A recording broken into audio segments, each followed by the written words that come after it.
You made it off the sinking ship! You survived the explosion, the fire, the impact with the water. You are floating. You are breathing. The first 72 hours decide almost everything, and marine life is rarely the deciding factor. Because the ocean does not kill most survivors during the storm, it kills them afterward, during the calm. Historical shipwreck records show a consistent pattern. The first 72 hours decide almost everything, and marine life is rarely the deciding factor. The real threats are exposure, thirst, and something far more dangerous, the mind's response to silence. In the first few hours, adrenaline dominates. Survivors report little pain, little fear, and a false sense of control.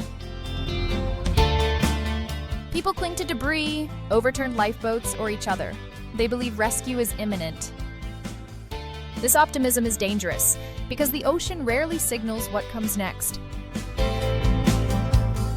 Once adrenaline fades, the body begins losing heat, even in warm water. Evaporation and wind strip warmth faster than expected. Muscles stiffen. Coordination declines. Survivors don't notice the loss happening. They simply feel heavier. At the same time, dehydration begins immediately.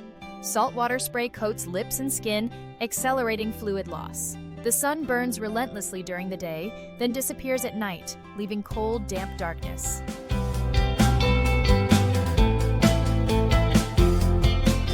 Within 24 hours, judgment starts to fracture.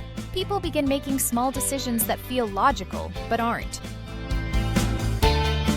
They loosen their grip to rest, just for a moment. They stop kicking to conserve energy. They separate slightly from others, believing they'll rejoin soon. They don't. The second day is where the ocean's most dangerous weapon appears. Calm. No waves, no wind, no sound but breathing and water against debris. Survivors describe this silence as unbearable. Without stimulation, the brain turns inward. Time stretches. Minutes feel like hours. Thoughts loop endlessly. Many begin to hallucinate land, voices, or ships that aren't there. Thirst becomes overwhelming. Historical shipwreck testimony repeatedly mentions the same mistake: drinking seawater. Not out of ignorance, but desperation. Within hours of ingesting salt water, the body accelerates dehydration. Confusion worsens. Muscle control weakens. People become restless, then lethargic. This is when survivors begin slipping beneath the surface, not violently, but quietly. They don't scream, they don't thrash, they simply stop responding. By the third day, survival becomes psychological more than physical.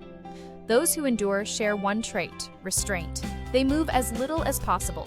They shield their skin from sun and spray. They ration hope, not assuming rescue, but not surrendering to despair. They stay oriented by watching the sun, the stars, the movement of water. They anchor themselves mentally to routines, counting breaths, telling stories, repeating names. Sharks appear in some accounts, but rarely attack. Most survivors never see one at all. The ocean does not need predators to finish the process. It waits. It lets the body weaken. It lets the mind drift. It allows exhaustion to make the final decision feel like rest. When rescue finally comes, sometimes days later, it often arrives to silence. Debris still floating, water still calm, but fewer survivors than expected. The storm was survivable. The sinking was survivable. What followed was not violence, but patience. Because the ocean doesn't hunt survivors, it simply gives them time to defeat themselves, and that is why surviving the storm is easy. Surviving the wait is the hardest part.